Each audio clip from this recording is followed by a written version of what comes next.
Hi, I'm Beena Bansal and I'm here to discuss about FEM 2020, which is a virtual meet we are having on 12th and 13th September of this year. So FEM 2020 is talking about medicine today, which has become more of a science. Medicine is a beautiful subject because it is an intersection of science and humanity. We deal with people who come with their stories, who come with their beliefs, and we as humans deal with them with our own beliefs and with our own stories. But however, medicine is becoming more and more of science with its objectivity and precision, and we are losing the balance of humanities in it. And therefore we thought that we'll invite people from social sciences, psychology, arts, to give us a new language which is based on which can humanize healthcare interactions, which can bring about human dimensions of care. What are these dimensions is that every person who walks into a clinic or to a hospital has a subjective view of the life, has his own subjective view of how she sees things, and we as scientists try to objectify by classifying them into different diagnostic criteria.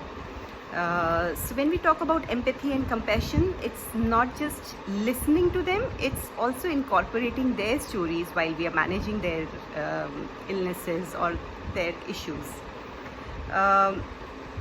To human is also to have agency over choices, because human agency is strongly connected with human sense of dignity, and sometimes it is a necessity to kind of make decisions on a person's behalf, but more often than not, the medical community has a very paternalistic approach, and we take away that agency from the person who has walked in as a patient, and I think that's a blow on their dignity, and this is something we need to discuss. Of course, it's not just black and white, it's a whole spectrum, and to what extent that agency should be there in every single interaction. For example, it may differ in a critically ill patient versus in a patient who is walking with chronic illness and who is well right now in clinic. To be human is also to have their own meaning, their own personal journey, and I think we should never lose the sense of all of that. Secondly, while treating patients, it is also important to be aware of our own prejudices and biases. And only after going through all these conversations, I got in touch with my own prejudices. There is something called ableism bias, which is a system that places value on person's body and mind based on societally constructed ideas of normalcy, intelligence, and excellence. So as society, we have certain norms of who is able and who is disabled, and anyone who is not able, from that societal norm, we try to fix them, we try to correct them.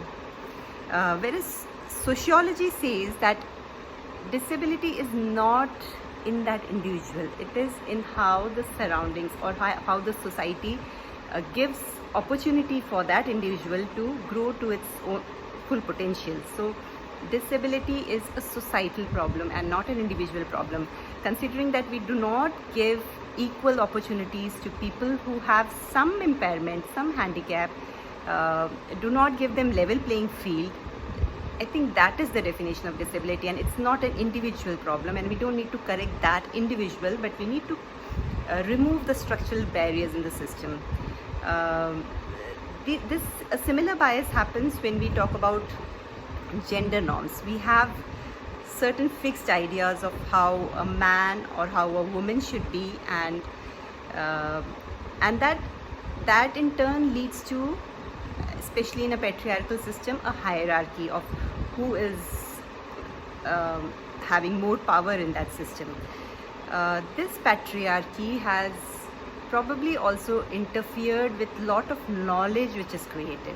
Knowledge which we assume as a universal truth is actually made, constructed, and needs to be always critically looked at. Where does this information come from? How has this study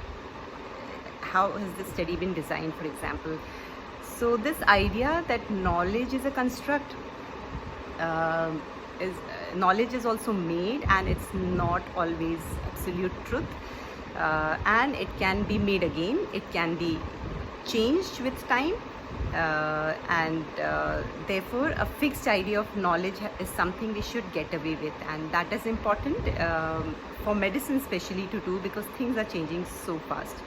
So we talked about gender norms, we talked about norms of what is an ideal weight, what is an ideal body, who is an ideal person. So I think these are the biases which are important for all medical practitioners to address,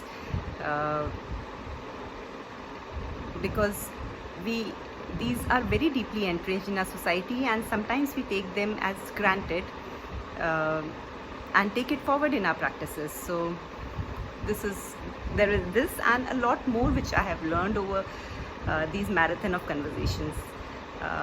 So I would invite all of you to please come and look at these conversations. These will be projected next weekend, 12th and 13th of September, and then thereafter it will be available on the websites for all of you to carry these conversations forward in your practices, at your homes, in your communities.